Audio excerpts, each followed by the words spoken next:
at record rates. Canadian doctors, since the rollout of the vaccines, are dying at record rates. And because I'm in British Columbia, I'm going to talk to you about Bill 36 as well, and how that's potentially going to damage your healthcare system, maybe even more. A little bit about me. I was born in communist Czechoslovakia. I think there's a few fellow countrymen in the room tonight. And we immigrated in 1988. We went to Yugoslavia to a United Nations refugee camp. We applied for refugee status, and we lived in a refugee camp for a year. We interviewed at the Canadian Embassy in Belgrade, and we were lucky enough to get a flight to Canada.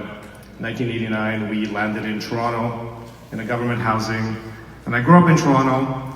My dad worked very, very hard to provide a good life for us, a better life for us.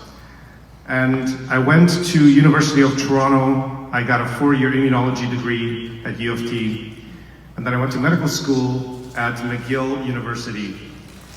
And I obtained a 5-year specialty in radiology and oncology. So I have a little bit of medical background. And so when I'm telling you about these things, I'm giving you my honest medical opinion, which I can, because they can't come after my job, they can't come after my license. They did that before the pandemic. I ran a large cancer program. It was very successful. We were treating stage 4 cancer patients with 85 to 90% cure rate.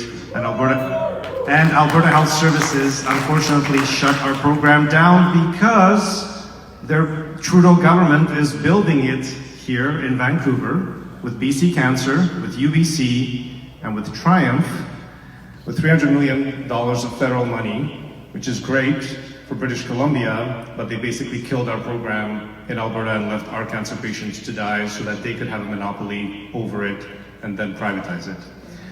But that's aside. So, sudden adult death syndrome has been a big thing recently. Now, did any of you hear about sudden adult death syndrome before the rollout of the vaccines? No. Is this a new thing?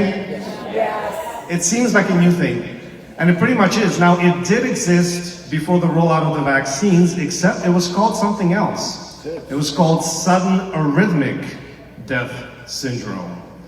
And it referred to young people who had very rare congenital abnormalities that predisposed them to a sudden death at a young age. Sudden arrhythmic death syndrome, it was very, very rare. You know how rare it was? It was 1 death per 1 million population per year. So in Canada, 38 million populations, that means you would have 38 young people who would die suddenly or unexpectedly in the entire country per year. 38. Now we have thousands. There's thousands of young people who are dying suddenly and unexpectedly. No one wants to talk about it. The health authorities don't want to talk about it. They don't want to investigate it. They're not doing autopsies. They're trying to sweep it under the rug. In Alberta, last year, the #1 cause of death was unknown. We had 3,400 Albertans who died last year of cause unknown, and no one is investigating it. Now, this is happening since the rollout of the COVID-19 vaccines. Again, the big elephant in the room. Now, interestingly, the most vaccinated people, young people, are doctors. Doctors, nurses, other healthcare workers. But Canadian doctors have gone all in on the jab. They are 99.99% vaccinated. They're the first ones to take their boosters. The vast majority of doctors have had 4th shots. Some have had 5 shots. So it's important to see what's happening to the doctors. Are they healthy? Are the vaccines safe and effective? If they are, then the doctors would be in perfect health. But they're not. They're dying. Doctors are dying. Canadian doctors are dying at record rates. Now, it's not just doctors. We're seeing it. Nurses are dying too. Paramedics are dying. Police officers, firefighters, teachers are starting to die now. Kids.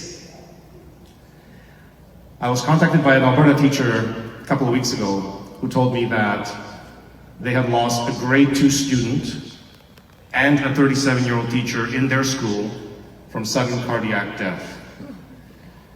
Now there's a teacher in British Columbia who posted something on Twitter recently, and I want to read it to you very quickly,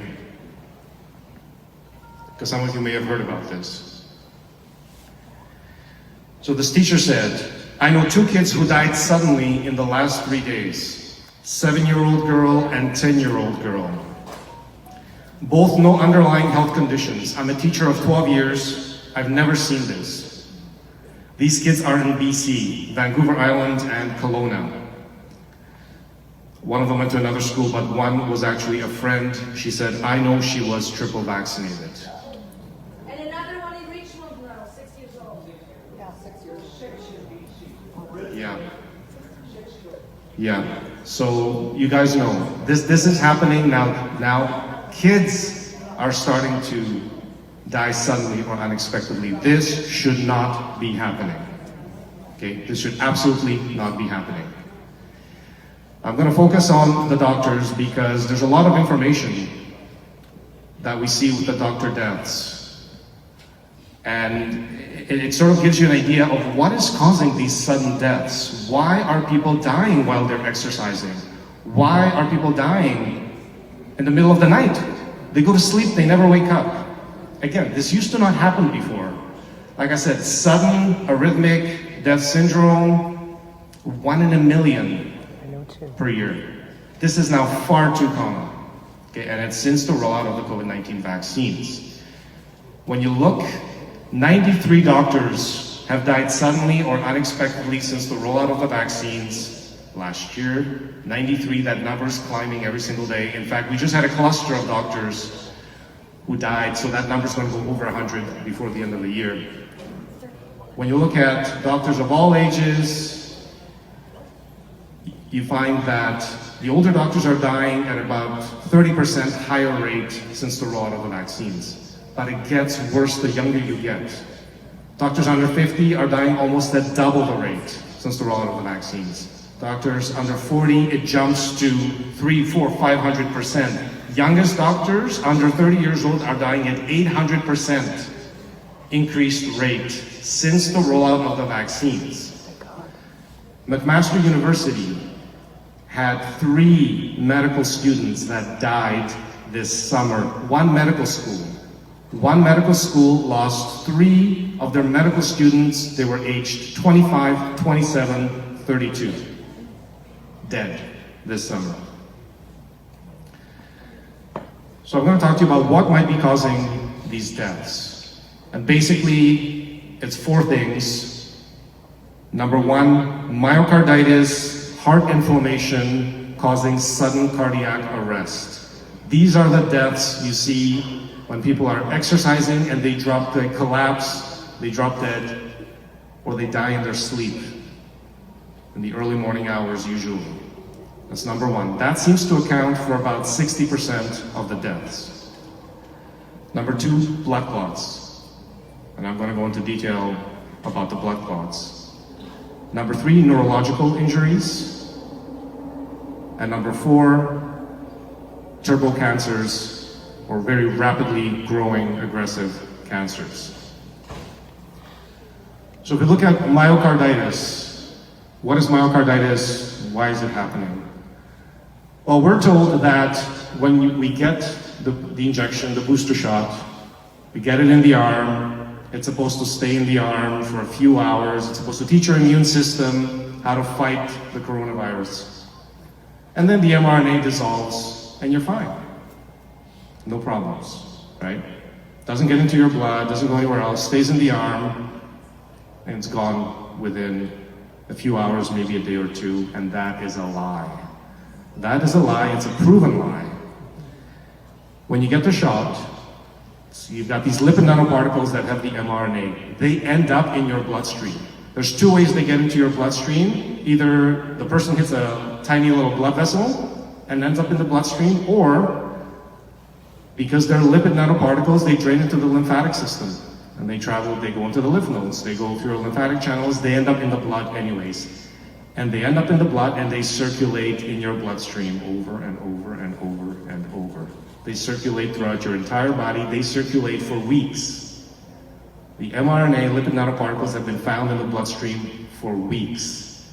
And as they circulate throughout your bloodstream, they get dumped in your heart. They get dumped in your brain. They get dumped in the liver. They get dumped in the spleen. They get dumped in the ovaries. They get dumped in the testes.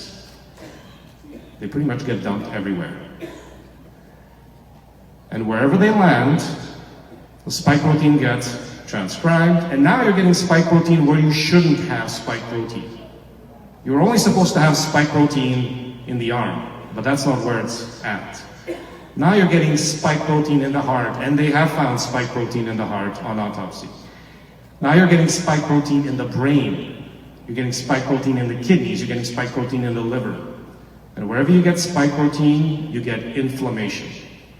So myocarditis is inflammation of the heart following vaccination when the spike protein gets expressed in the heart. Now it could be in the heart vessels, it could be in the heart muscle, any part of the heart where the lipid nanoparticle lands.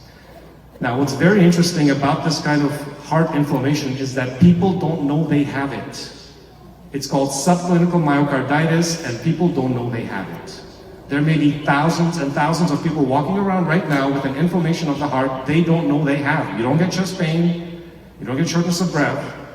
The first sign you may get is a sudden death at 4 a.m. after you go to sleep. Now we've been told that myocarditis is rare, it's mild, it occurs in young teenage boys, it goes away. Don't worry about it. It's 1 in 5,000, 1 in 10,000, 1 in 20,000. I think the most the health authorities will admit to is 1 in 5,000. That's the most that anyone's going to admit to. In reality, it could be as high as 1 in 30. 1 in 30, that comes out of 2 research studies. One that was done in Thailand, where they studied teenage boys, 200 teenage boys. They had their second Pfizer shot. They tested them and they found 1 in 30 had subclinical myocarditis, no symptoms, just inflammation of the heart. There was a Swiss doctor, Dr. Christian Mueller, who tested 800 healthcare workers after their booster shot. He took blood work on day 3 after the booster shot, 800 healthcare workers, men, women, various ages. He found 1 in 35 had elevated troponins, sign of heart muscle damage, myocarditis. Now imagine 1 in 30, okay? 1 in 30 for 1 injection, okay? Now you have 2 shots, 2 in 30, 3 shots, 3 in 30, now you're down to 1 in 10.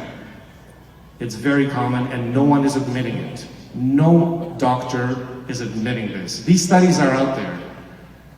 And Dr. Peter McCullough, the Texas cardiologist, has said this. He's done many interviews about this, and guess what? They're stripping him of his medical license because he's talking about this. They're stripping him of his medical license. They're suing him for $1 million. His former employer in Texas is suing him for $1 million. They want to silence him. They don't want you to know. They don't want anybody to know. This myocarditis is very common. I always say, okay, 1 in 30, not every case is going to result in a sudden cardiac death. And how do these sudden cardiac deaths even happen? So you have a little bit of heart inflammation. Now you get a little bit of scarring in your heart, and these are very small scars. But apparently you need a spike of stress hormones to trigger an arrhythmia that is usually fatal. And you know when you get a spike of stress hormones? When you're exercising, when you're heavily exercising, or in the early morning hours as your body's about to wake up. You get a little spike of stress hormones to help your body wake up. That's when they're finding these people collapse either in their bed or beside the bed with a fatal arrhythmia, with a ventricular tachycardia or ventricular fibrillation, and most of the time, these people can't be saved. There was a story recently, about a couple months ago, of a 38-year-old mountain biking world champion, Scottish guy, Rab Wardell, I think was his name. 38 years old, just won a world championship. Super happy, he was on TV, he was doing interviews, 38 years old. 2 days later, He collapses in bed in the early morning hours. Now his wife is an Olympic cyclist. She knows what to do. She starts doing CPR right away, calls the ambulance, defibrillator, everything. The guy's dead. Dead. You can't save him. Most of the time when these people go into this arrhythmia, they cannot be saved. So not every case of myocarditis will lead to an arrhythmia and a sudden cardiac death, but any case can. So it's basically a Russian roulette. It's a luck of the draw. And when you look at the doctors, and I hope that some of you will get your hands on this list and just look at it, just read it, because the mainstream media is trying to squash it. I now have 4 mainstream media outlets that are trying to bury this and bury me with it, including the Toronto Star that just did a hit piece on me a few weeks ago, a front page hit piece. And Global News, most recently, is preparing a hit piece. They just sent a very aggressive young journalist after me to try to bury this story and discredit it. Right? They want to discredit it. They say this is fake news, fraudulent, and so on. This summer, 3 young doctors died while they were swimming.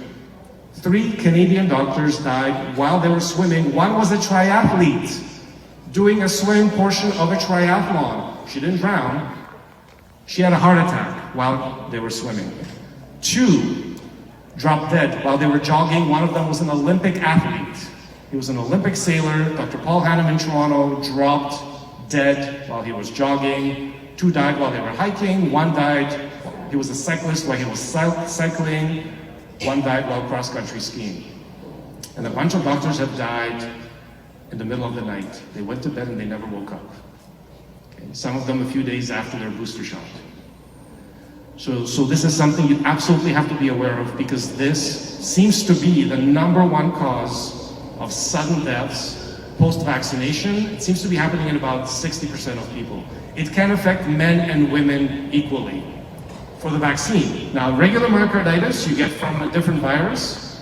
Yes, it affects young teenage boys. Women not really usually affected. Myocarditis tends to affect women in their 40s and 50s. But with this vaccine, mRNA vaccine specifically, it seems to affect men and women equally, and women are not even being told about this risk. Women are not being told about the risk of myocarditis and sudden cardiac death. So it's a risk for women as well. Please be aware of that. Now there's a German team that has put out a study about 25 autopsies of people who died suddenly or unexpectedly in their home, about 20 days, within 20 days after their Pfizer injection, and they actually labeled a new disease or a new entity, and they're calling it lethal vaccination-associated myocarditis. Lethal vaccination-associated myocarditis, that's now a thing. They've labeled it. They said this is totally unlike any myocarditis we've ever seen. It behaves completely differently. It's very lethal. They put a name on it. It seems to be accounting for about 60 to 70% of these sudden deaths. So when you hear sudden death, think of heart inflammation and this syndrome that's happening. The second cause is blood clots. Now, how many of you seen the movie Died Suddenly? Wow, that's a good amount. Most of you. Okay, great movie. It's not perfect. It's got a few little flaws, but I think it's a fantastic movie. It's got over 13 million views on Rumble right now. And it shows you these horrendous blood clots that they're pulling out of people during embalming. And these blood clots are very, very weird. Now, these are not normal blood clots. And doctors are trying to claim these are normal blood clots. They are not. And if you have seen the movie, I encourage you to see a 1-hour interview done by pathologist Dr. Ryan Cole from the United States. He did a 1-hour interview with Dr. Drew, and he goes very in-depth on these clots and what they are. They're not regular blood clots. What they're finding is that there's protein in these clots.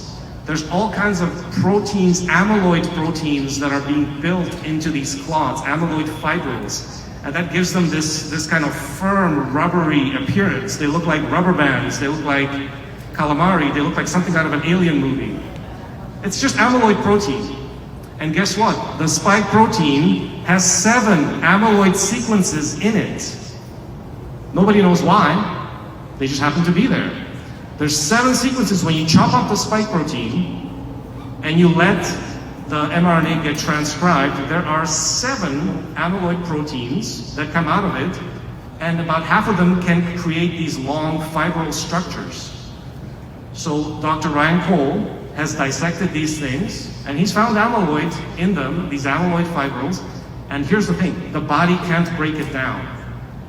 So your body, as these things are being accumulated in your body, usually your body is supposed to break these clots down, but the body does not have the ability to break amyloid clots down. It just doesn't have it. So they get bigger and bigger and bigger, and guess what? When these clots get big enough, they're fatal. You get big enough blood clots in your lungs, that's fatal. You get blood clots in your heart, definitely fatal. You can get blood clots in your brain as well. So what I want to tell you now is there's things you can do to protect yourself. For the myocarditis, for example, we've discovered recently that there's a supplement called taurine that actually treats myocarditis and may protect people from a sudden cardiac death. Taurine is a supplement, it's an amino acid, and you know where it's found? It's found in energy drinks. They put caffeine and taurine into energy drinks, and they put taurine for mental alertness, so that you have mental alertness when you take Red Bull or what have you, energy drinks, right? But taurine is found in seafood, in high levels in seafood, in octopus, in squid, in fish. And guess who has the highest consumption of taurine in the world? The Japanese. The Japanese have the highest consumption of taurine in the world, and it seems to have these really protective effects on the heart. It treats all kinds of inflammation of the heart. The Japanese have the lowest incidence of ischemic heart disease, and taurine has been actually found as one of these nutritional items in the Japanese diet that contributes to the longevity of the Japanese people. Guess what else? The Japanese people didn't have high COVID-19 deaths. Their rate of deaths was actually very, very low. And there's been a lot of confusion about why this was the case. And our Pfizer doctors, I call them, our Pfizer doctors tell us, well, it's because the Japanese love masks. They wear masks everywhere they go. The Japanese, the South Korean, they're masked all the time. They love look how well they've done. They love their masks. That's why they want to bring back masks, even now. They want to bring them back in BC. They want to bring them back in Alberta. Right? They were just, there's a bunch of doctors that just sent a letter to Danielle Smith pushing her to bring back masking, mandatory masking. Right? It's not the masks. They have very high consumption of taurine. They've proved this. They've tested their urine. They're like, these guys consume a ton of this stuff. They have no ischemic heart disease. It treats COVID-19 inflammation. That's been shown. This is a supplement that's available on Amazon for $10. It's cheap. It's dirt cheap. If you're worried about someone who you're worried that they might have myocarditis, a young, very athletic person, and you don't want to be the next statistic on died suddenly, get them some taurine. Okay, just get them a $10 bottle of taurine. It might save a life. For the blood clots, there's another supplement that breaks down blood clots. It's called nattokinase. It's again from Japan. Discovered in Japan. It's extracted from fermented soybeans. It's an enzyme. It's an enzyme that degrades blood clots. It degrades amyloid clots.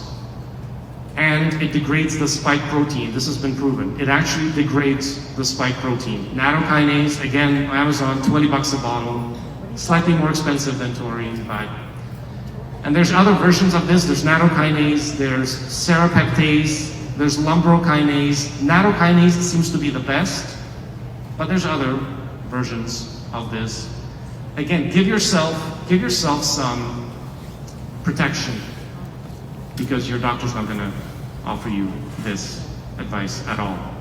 Third category, and this is the biggest category, is neurological injuries. Neurological injuries after COVID vaccination are huge. It is the #1 cause of injury after COVID-19 vaccination.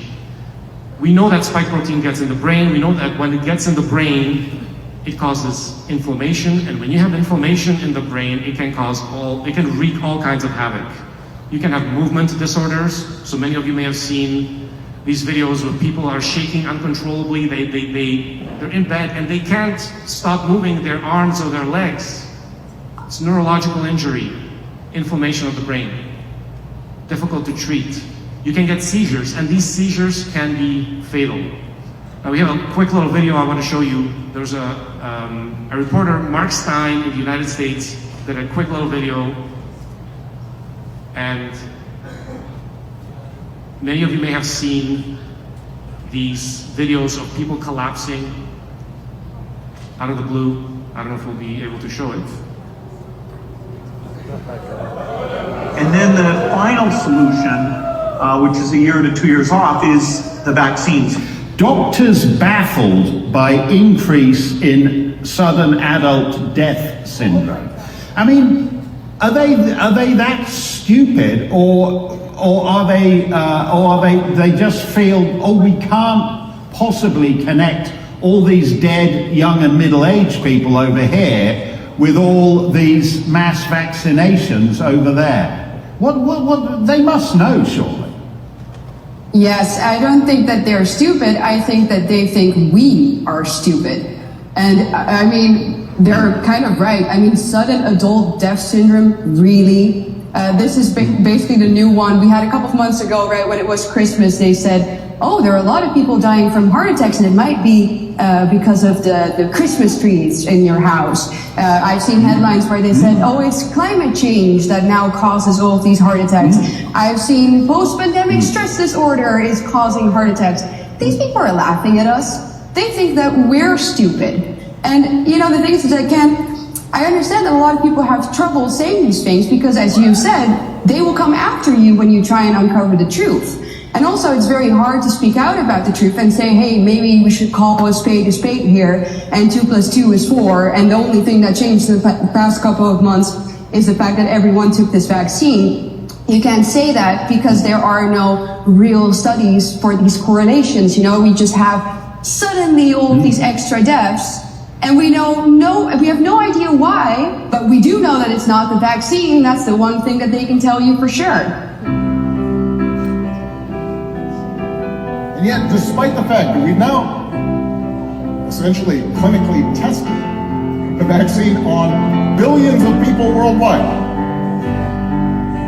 stripped of all that I once knew, so many things I cannot do. Do you think me? Trapped inside these walls. And sometimes you'll see videos where people are kind of looking up in the air and they start turning. They start turning, looking up in the air and turning. Now, some people have described this as they're seeing a demon. And they start fighting against air. Whatever they're seeing, they start fighting and flailing against it. A few seconds later, they collapse to the ground. Sometimes they die, sometimes they don't die. But this is neurological injuries, seizures, and these seizures can be fatal. There was a doctor, 43-year-old doctor in the States, Dr. Brett Stetka, who ran Medscape, a website for doctors and for people who want to look up stuff, Medscape. 43 years old, had a massive seizure, fully vaccinated, had a massive seizure. He died from the seizure. The last thing that he had posted on his Twitter was he was proud of getting his 1-year-old child mRNA vaccinated. And that was the last thing he ever posted online. It's still there right now. So, neurological injuries are horrendous. You can get seizures, you can get prion disease. Now this is known as Creutzfeldt-Jakob disease or mad cow disease. And there's a doctor in Vancouver who died just about a month and a half ago. Cardiologist, Dr. Gerald Simkus of Vancouver died, they say, after a short and courageous battle with Creutzfeldt-Jakob disease or prion disease. Again, prions are these abnormal proteins that misfold and they cause other proteins to misfold. It's a rapidly neurodegenerative disease, almost always fatal. And again, there is a prion sequence somewhere in the spike protein. And people have been worried about this for a long time. Is this going to come out? injecting, millions and millions of people, are some of them going to develop prion disease? Well, it's starting to happen. I don't know. It's starting to happen. The last thing with neurological is that there seems to be an increase in mental health disorders as well following vaccination. Increase in anxiety, increase in psychotic episodes, increase in depression, and that leads to an increased risk of suicide. So we may actually see increased rates of suicide among the vaccinated. Again, if it's someone who's been vaccinated, you have to think of that is a risk factor. There is a supplement called N-acetylcysteine, called NAC. It's a very powerful antioxidant. It has protective effects in the brain. It seems to protect inflammation in the brain, treat it. It's been used to treat obsessive compulsive disorder. It's been looked at for treating Alzheimer's, for Parkinson's. FDA is trying to get it banned. They're talking about banning it. They don't want you to have anything to help yourself if you're vaccine injured. Maybe euthanasia. That they'll roll out the red carpet, right? But that is all they're going to offer. I'm telling you, that is all they're going to offer the vaccine injured in the future is euthanasia. Sorry, I should call it MAID, medical assistance in death, right?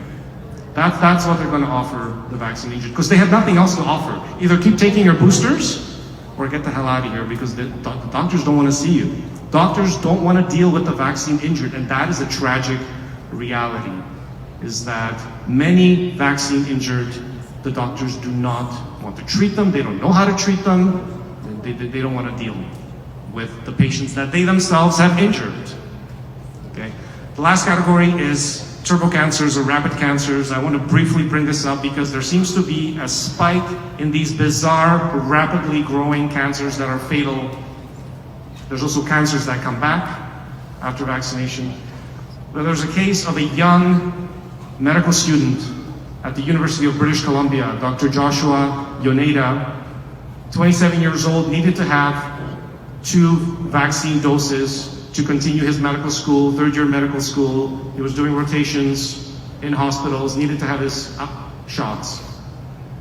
Perfectly healthy. After his 2 shots, about a month or 2 later, starts developing back pain. The back pain is getting worse and worse and worse. Never had back pain before.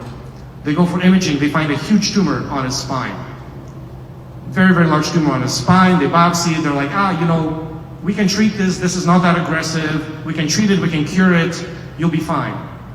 They operate it, they look at it again, they're like, well, this is actually extremely rare, extremely aggressive, something we haven't seen or dealt with, and he was dead within a few months.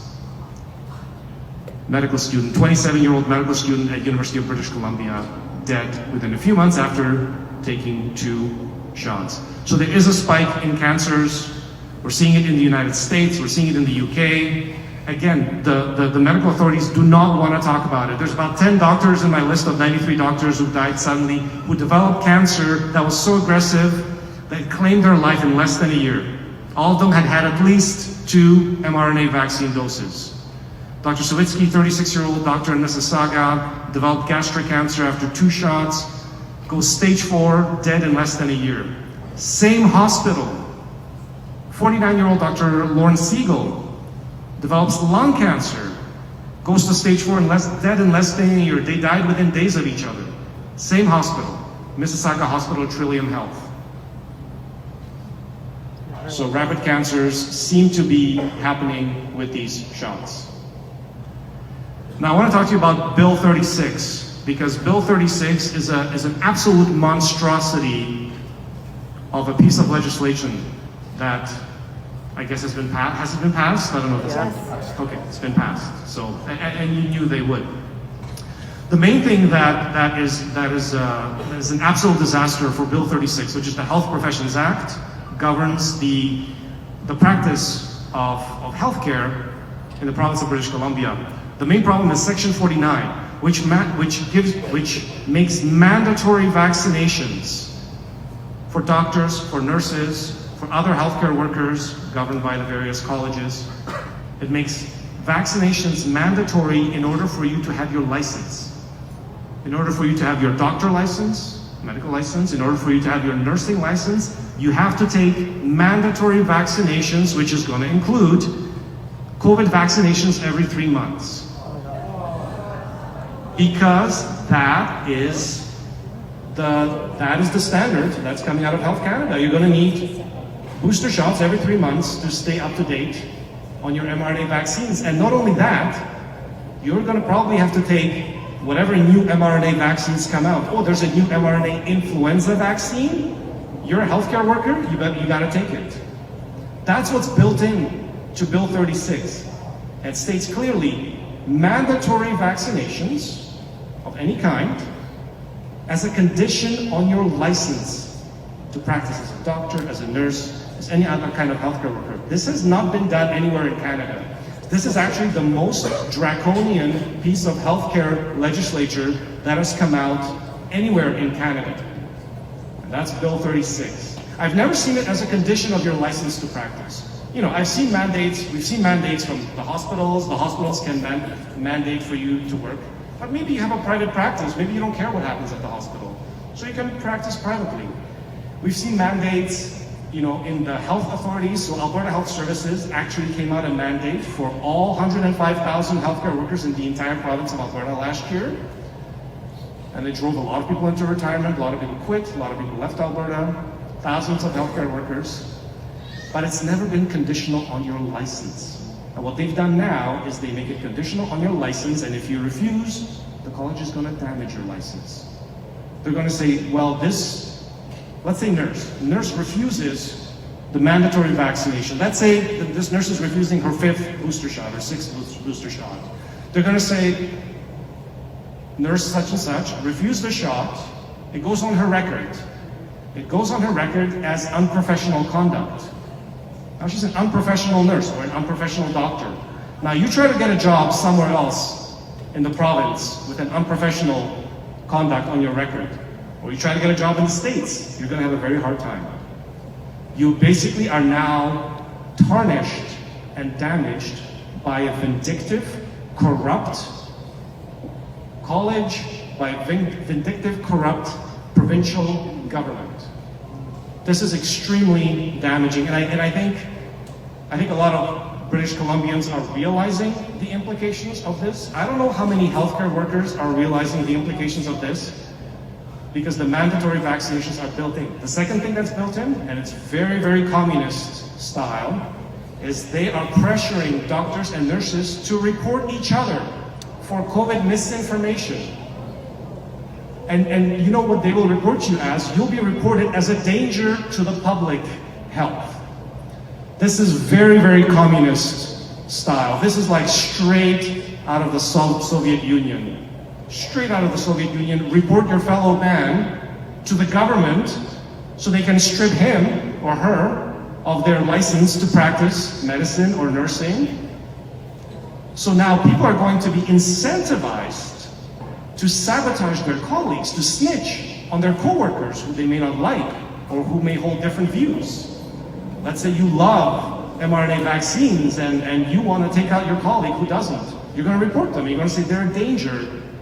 Now this is section 85, 86, 87. There's several sections on this where the college demands that doctors and nurses snitch on each other, report each other for COVID misinformation.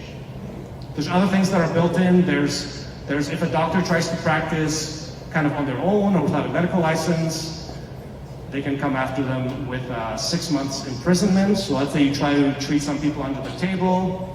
Now they've built in 6 months imprisonment or $200,000 fine penalty. That's section 514 through 519. Okay? And again, I haven't read the entire thing, and these things are bad enough. You know, these things are going to damage the practice of medicine in British Columbia because, and I know that family doctors have been given a pay raise, which is fantastic. They've been given $120,000 extra pay raise to bring them in line with other provinces like Alberta and Ontario. But when doctors realize, and they know this, they know that doctors are starting to ask questions and they're starting to realize when their colleagues are dropping dead left and right, you can only deny that so long. You can deny it for a few months, But when you see it happening around you, and I've had so many nurses contact me and tell me they see this. They see this in the workplace. They know colleagues who are sick after their shots, like very sick, who are disabled, who've been damaged, vaccine injured, or who've died. And they don't want it happening to them. And you know what? The doctors may love the money, and maybe that's why they've all, 99.9% of them have taken the shots, because the money's good and the lifestyle is amazing. But is that lifestyle really worth your life? There was a 48-year-old doctor, family doctor in Toronto, who was a CEO of Activa Clinics, ran multiple clinics, multi-millionaire, took his booster shot, 3 days later goes for a Christmas party at his friend's house, starts feeling unwell, lies down, never wakes up. 48 years old, dead 3 days after his booster shot. Can't take the money with him. Is it worth it? At some point, doctors are going to realize the money is not worth your life. The money is not worth getting disabled over or dying in your sleep or dying from these shots. And they're going to keep pushing these mRNA shots because they need doctors to push the shots on the rest of you, the rest of the population. That's why they need to keep the doctors in line. That's why this Bill 36 is so draconian. It is to keep the doctors and nurses in line. And if they're not in line, heck, and if they're missing, well, they'll import some from other countries if they have to, and they'll jab them. But they need to have the doctors under a very, very tight control. And BC apparently is leading the way in this draconian legislature. So please be aware of it. You guys have to push back against this bill at some point, because you're going to lose. You're going to lose thousands of nurses, you're going to lose thousands of doctors, and healthcare is only going to get worse in British Columbia. So please protect yourself. I always say protect yourself, protect your loved ones, protect your kids, because the doctors are not going to protect you. They can't even protect themselves. Protect yourselves, and God bless you. Take care.